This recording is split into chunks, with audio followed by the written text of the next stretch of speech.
ये कहानी शुरू होती है 18वीं सदी ऑस्ट्रेलिया से। हम एक बच्चे को देखते हैं जो छोटे से रोते हुए बच्चे को चुप करवा रहा है। अचानक उसे किसी ने आवाज दी और वो वहाँ से चला जाता है। अब दूर खड़ी एक औरत जो ये सब देख रही थी आगे बढ़ी और बच्चे को अपनी गोद में उठा लेती। बच्चा धीरे धीरे करके चुप हो जाता है और ये औरत तब अपने गले से एक माला उतार कर बच्चे के गले में डाल दी। वो फिर बच्चे को एक झरने के ऊपर लेकर गई। अचानक उसे पता नहीं क्या हुआ, बगैर किसी वजह से वो बच्चे को झरने से नीचे फेंक देती है, जो चीज काफी हैरान कन थी। ऐसा करने के बाद वो सीधा चर्च में गई। अपना गुनाह कबूल करते हुए कहती है कि मुझसे बहुत बड़ी गलती हो गई है। फिर बहुत जल्द ये खबर सुनने को मिलती है कि उस औरत को उसके किए की सजा मिल चुकी, जो मौत ही थी, और वो भी बहुत बेरहमी से। हम उसकी लाश को जंगल में देखते हैं, जिसे कुर्सी से बांधकर लिटाया हुआ था और उसका सर पिंजरे में कैद होता है। तभी कोई अनजान आदमी वहाँ आता है, जो औरत की उंगली काट कर एक कपड़े में रख लेता है। इसके बाद हम कहानी की मेन कैरेक्टर को देखते हैं, जिसका नाम एग्नेस था। एग्नेस एक गरीब किसान होती है, जो अपने भाई और मॉम के साथ रहती थी। उसकी उम्र 17 साल। आज उसकी शादी है, जिस वजह से वो खुश लग रही थी। अब एग्नेस, उसका भाई और मॉम, ये तीनों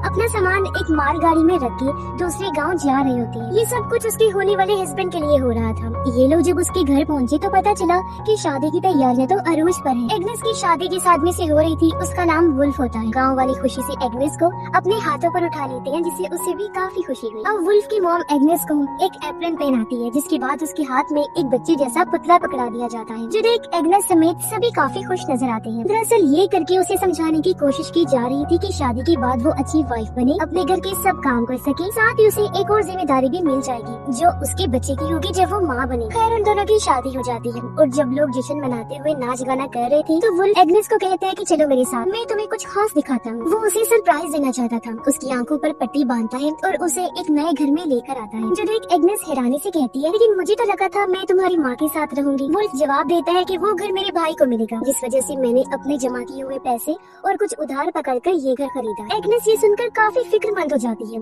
उसने फौरन कहा कि उधार पैसे लिए हैं आपने, मगर क्यों, और अब आप ये कर्ज चुकाएंगे कैसे? वुल्फ मुस्कुराते हुए जवाब देता है कि तुम टेंशन मत लो, ये मेरा काम है, सब ठीक हो जाएगा। उधर सुबह से शाम हो गई थी। गांव वाले अभी भी डांस कर रहे होते हैं, साथ ही बहुत ज्यादा शराब पीने की वजह से वो नशे में धुत होते हैं। एग्नेस देखती है कि वुल्फ भी फुल नशे में है और अपने दोस्त से बातें कर रहा है, जिसकी कुछ देर बाद एग्नेस की फैमिली भी वापस जाने का फैसला करती है। उसका भाई एग्नेस को कपड़े में लिपटा हुआ एक तोहफा देता है। वो जैसे उसे खोलती है तो ये उस औरत की कटी हुई उंगली थी, जिसे सबके सामने मौत की सजा सुना दी गई। उसका भाई कहता है कि ये तुम्हारे लिए एक तरह से किस्मत की चाबी है, तुम अपने हस्बैंड के साथ भी अच्छे से रहोगी और बहुत जल्द तुम्हें माँ बनने की खुशखबरी भी मिलेगी। ये सुनकर एग्नेस बहुत ज्यादा खुश हो जाती है और दोनों बहन भाई गले मिलते हैं। उन्होंने कहा कि हम एक दूसरे को बहुत याद करेंगे। फिर एग्नेस जब अपने नए घर आई तो वो उसी उंगली को चूमती है, फिर उसे अपने बिस्तर के नीचे रख देती है, मानो जैसे ये उसकी किस्मत अच्छी कर देगी। ऐसा करने के बाद वो गॉड से दुआ करने लगी, मुझे एक अच्छी वाइफ बनाना और बच्चे भी जल्दी देना। अब कुछ देर बाद वुल्फ नशे की हालत में घर आता है। एग्नेस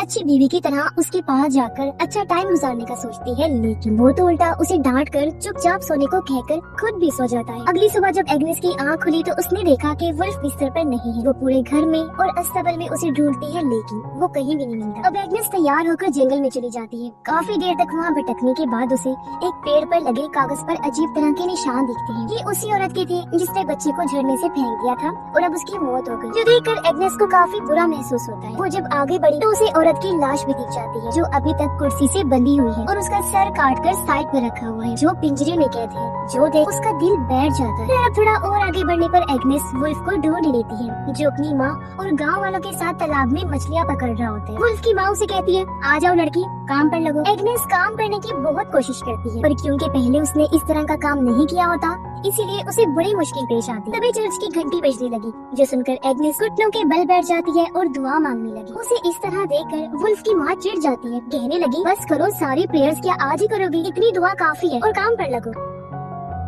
अब दोपहर को एग्नेस और वुल्फ की माँ मजदूरों को ब्रेड्स बांट रही होती है। सबको एक एक ही दी जा रही थी। एक आदमी 2 पीस मांगता है, ये कहकर कि मुझे बहुत तेज भूख लगी हुई है। एग्नेस को उस पर तरस आ गया और वो 2 ब्रेड्स उसे दे देती है, लेकिन ये देखकर वुल्फ की माँ एक ब्रेड वापस ले लेती है और कहती है कि दफा हो जाओ यहाँ से, जितना दिया है उसे ही सब्र शुक्र करके खाओ। ये देख एग्नेस को काफी हैरत हुई और बुरा भी लगा। वुल्फ एग्नेस को तालाब के रास्ते घर जाने का रास्ता बता रहा था। वो ये भी कहता है कि अब से काम के मुताबिक कपड़े पहना करो। घर आने के बाद एग्नेस बाकी कामों में लग जाती। फिर शाम को फिर से कटी हुई उंगली को चूमती है और फिर से उसे बिस्तर के नीचे रख देती, इस उम्मीद के साथ कि उसका हस्बैंड उसके साथ प्यार से रहेगा और उनका बच्चा जल्दी हो जाएगा। लेकिन आज रात भी वो उसे खुद से दूर कर देता है। इससे एग्नेस का दिल टूट गया और वो बाहर अंधेरे में आकर रोने लगती है। अगली सुबह एग्नेस चर्च जाती है और जीसस की बच्चे वाली मूर्ति को देखकर गॉड से अपने लिए बच्चे की दुआ करती है। एग्नेस और वुल्फ की मॉम तालाब पर जाती है कपड़े धोने। तभी यहाँ एक औरत आ जाती है जो माँ बनने वाली। ये औरत भी वुल्फ के घर की वर्कर थी। वो जल्दी एग्नेस से घुल मिल जाती है। फिर दोनों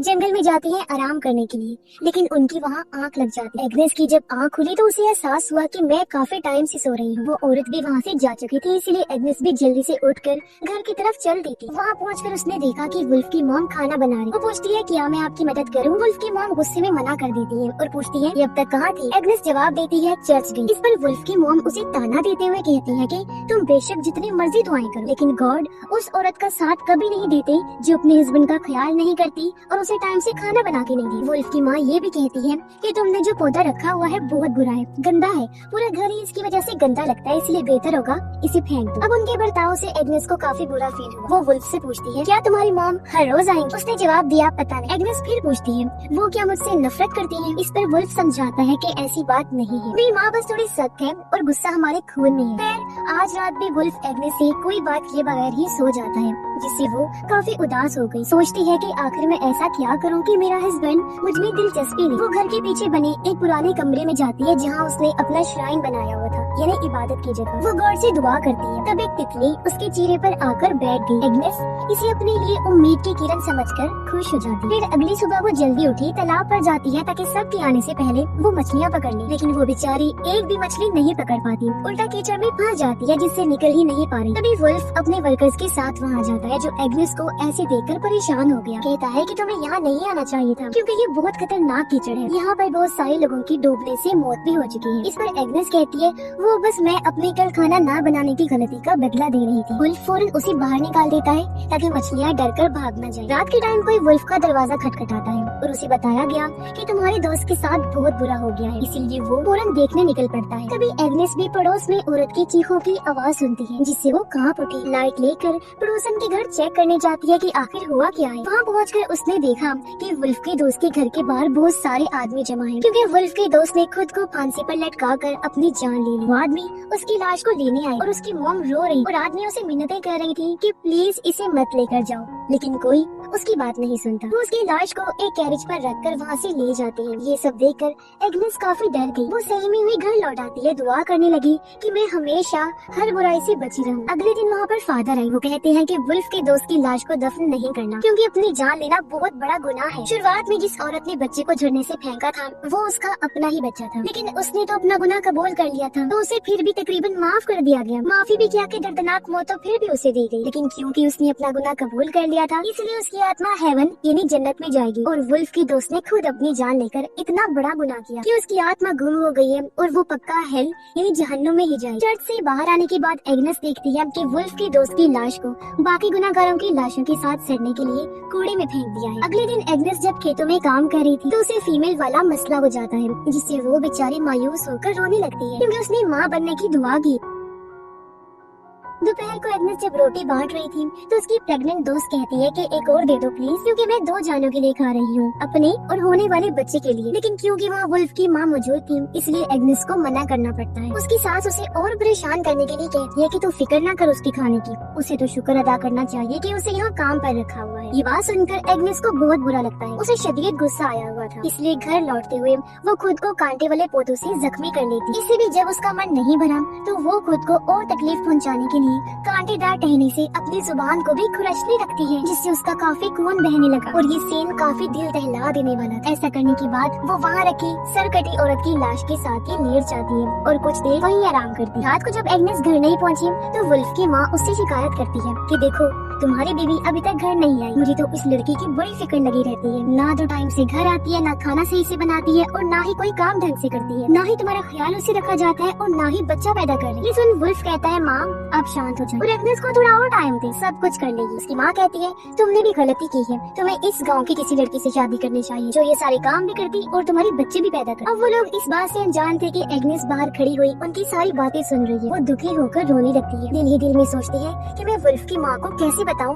कि बच्चा पैदा होने में मेरा कोई कसूर नहीं है, बल्कि उनके बेटे का है। खैर अब घर लौटने की बजाय उसी सरकटी औरत की लाश के पास आ जाती है। अपना मन हल्का करने के लिए पूरी रात उसे गाना गाकर सुनाती रहती है। अगली सुबह वो वुल्फ के घर जाने की बजाय अपने पुराने माँ वाले घर जाती है, जहाँ वो खिड़की से अपनी माँ और भाई को देखती है जो आराम से बैठकर नाश्ता कर रहे हैं। कुछ देर बाद उसका भाई अस्तबल में आया, जहाँ वो एग्नेस को सोया हुआ देखता है। उसकी माँ भी आ गई। एग्नेस उन्हें बताती है कि मैं अपने हस्बैंड के घर में नहीं रह सकती, मुझे वहाँ डर लगता है। इस पर उसकी मॉम ने कहा कि बेटा वही तुम्हारा घर है, मैं भी तुम्हें अपने पास नहीं रख सकती। हाँ, लेकिन जब भी तुम्हें कोई मुसीबत होगी या तुम परेशान हुई तो मैं तुमसे मिलने फौरन आ जाऊंगी। इसीलिए वो मायूस होकर घर के पास ही बैठ जाती है। दोपहर को यहाँ वुल्फ आता है। वो एग्नेस से कहता है कि उठो मेरे साथ घर। लेकिन जब एग्नेस ने इसके लिए मना कर दिया तो वो उसके भाई की मदद से जबरदस्ती उठाकर अपने घर ले आता है। एग्नेस घर के सभी कामों को करने से मना करती है। उसकी हालत देखकर लग रहा था जैसे वो अंदर से टूट चुकी है। वो पूरा दिन या तो सोती रहती है या फिर दुआएं करती रहती है। उसकी सास काफी गुस्से में उसे कहती है, लड़की ये ड्रामे बंद करो और अपनी तबीयत ठीक करो। लेकिन एग्नेस,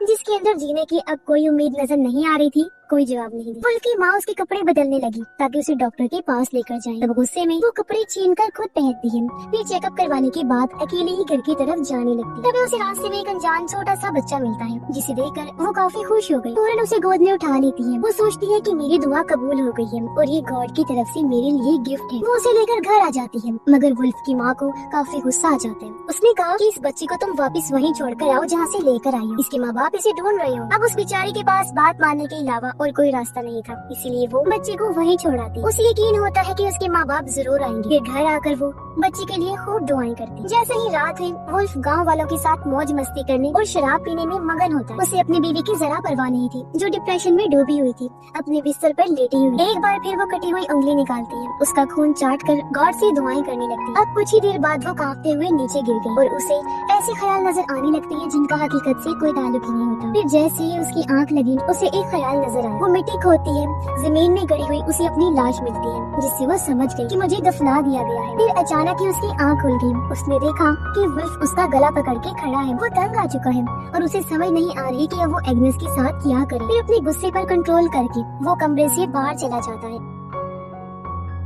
अब काफी टाइम के बाद वो वापस आया। एग्नेस की हालत देखकर सोचता है कि इसे फिर से डॉक्टर के पास लेकर जाना चाहिए, लेकिन एग्नेस उसे कहती है कि इसकी जरूरत नहीं, क्योंकि मेरा टाइम आ चुका है। तुम बस फादर या प्रीस्ट को बुला लो ताकि मैं अपने गुनाह कबूल कर सकूं। ये सुन वुल्फ काफी परेशान हो गया और फौरन वहाँ से बाहर निकल पड़ता है। कुछ देर के बाद वो वापस आया। एग्नेस को बताता है कि फादर घर पर नहीं है और अब उनसे कल ही मुलाकात हो। एग्नेस को काफी फिक्र होने लगी कि कहीं ऐसा ना हो कि मैं अपने गुनाह कबूल किए बगैर ही मर जाऊँ और मेरी आत्मा हेल में जाए। वो सच बताती है कि हाँ, मैंने चूहे मारने वाला जहर खाया। ये सुन वुल्फ बहुत घबरा जाता है और उसे उल्टी करने पर मजबूर करता है। खुशकिस्मती से ठीक टाइम पर जहर उसके अंदर से निकाल देता है। कुछ टाइम के बाद वुल्फ की माँ वहाँ आती है। उसने देखा कि एग्नेस जिंदा तो है, लेकिन बहुत कमजोर हो गई है, इसीलिए वो एग्नेस की मदद करते हुए उसे कपड़े पहनाती और वुल्फ उसे उठाकर उसकी माँ के घर ले जाता है। वो एग्नेस की माँ अपनी सास को बताता है कि इसने चूहे मारने वाला जहर खाया है और मेरा मानना है कि इस पर किसी शैतान का साया है। मुझे लगता है कि इसका यहाँ रहना जरूरी है, सुकून से अपनी माँ के घर, बजाय इसकी कि वो जबरदस्ती मेरे घर में रही। जिसके बाद वो अपनी वाइफ को अलविदा कहकर वहाँ से चला जाता। अगली सुबह हम देखते हैं कि एग्नेस पहले से बेहतर हो गई है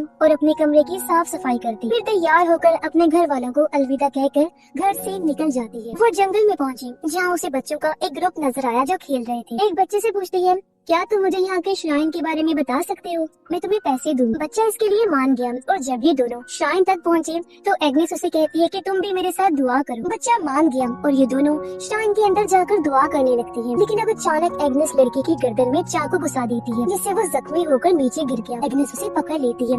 बच्चा गिड़गिड़ाता है, प्लीज मुझे मत मारो, लेकिन वो कई बार चाकू से वार करके उसकी जान ले लेती। फिर उसकी लाश को देखकर कहती है, अब तुम गुनाह नहीं करोगी, तुम बच्चे भी थे, इसलिए गॉड की नजर में तुम एक फरिश्ता बन चुकी। फिर वो चर्च गई। अगले दिन फादर से मिलने की बात करती है। रात में वो अपने बाल काट लेती है और अगले दिन फादर के सामने अपने सभी गुनाहों को कबूल करने लगी कि मैं सबसे पहले अपने हस्बैंड को खुश नहीं कर सकी। फिर मैंने अपनी सास के बारे में उल्टा सीधा सोचा, अस्तबल के जानवरों की भी देखभाल नहीं कर सकी और कोई काम ठीक से ना करके अपने इन लोगों पर मुसीबत लाई। आगे वो कहती है, मैंने एक अच्छी बीवी बनने की बहुत कोशिश, लेकिन मैं नाकाम रही और मैंने यही सोचकर चूहे वाला जहर खा लिया था कि कोई मेरी मदद नहीं कर सकता। इनके अलावा मैंने एक और बड़ा गुनाह किया, मैंने एक बच्चे को मार दिया। ऐसा मैंने इसलिए किया कि शायद वो बच्चा गुनाह नहीं करेगा और मेरी आत्मा को भी सुकून मिल जाएगा। ये सब बताते हुए एग्नेस रो रही थी और अब वो गिड़गिड़ाते हुए गॉड से दुआ करती है कि प्लीज मुझे हेल में मत भेजना, मैं माफी मांग रही हूँ तो इसे कबूल कर लीजिए। लीजिए। उसकी पूरी बात सुनकर फादर फैसला करते हैं कि इसके गुनाहों को पाक करें। उन्होंने एग्नेस को कहा कि गॉड ने तुम्हें माफ कर दिया है, जो सुनकर एग्नेस को बहुत सुकून मिलता है। वो एक साथ हंसने और रोने लगती, जैसे उसके दिल से कोई बहुत बड़ा बोझ उतर गया हो। फिर अगले दिन लोग पेड़ों पर उसके गुनाहों की तस्वीरें भी लगाते, जैसे वो पहले भी करते थे। एग्नेस को फिर जानवरों की खाल पहनाकर रेडी पर डालकर पूरे गांव में फिराया जाता। फिर उसे वहाँ ले आए जहाँ उसे मौत के घाट उतारा जाना। उसे एक कुर्सी पर बिठाकर चेहरे पर मास्क डाल दिया जाता है। इन लोगों में वुल्फ भी था, जो काफी दुखी नजर आता है, रो रहा था। एग्नेस इस चीज को कबूल करते हुए एक धीमा पुरसुकून सा गाना गाने लगती है, जिसके बाद ही उसका सर काट दिया गया। अब वहाँ खड़े लोगों का मूड अचानक से बदल गया। वो सब खुश होने लगते। फिर एग्नेस की गर्दन से निकलने वाला खून एक बाल्टी में जमा किया जाता है और लोग पैसे दे देकर अपने कप्स और ग्लास को भरने लगते ताकि पी सके, क्योंकि उनका मानना था कि उसने अपने गुनाहों को कबूल किया, उसकी दुआ और माफी कबूल हुई, इसलिए उसका खून प्योर है, पाक है, और उसका खून उनकी जिंदगी में खुशहाली लाएगा और अच्छी किस्मत देगा। अब गांव वाले खुशी से झूम उठे, नाचने लगते, जबकि एग्नेस का सर एक पेड़ पर लटका दिया जाता है। और एग्नेस की कहानी के खात्मे के साथ ही ये फिल्म भी इधर ही खत्म हो जाती है।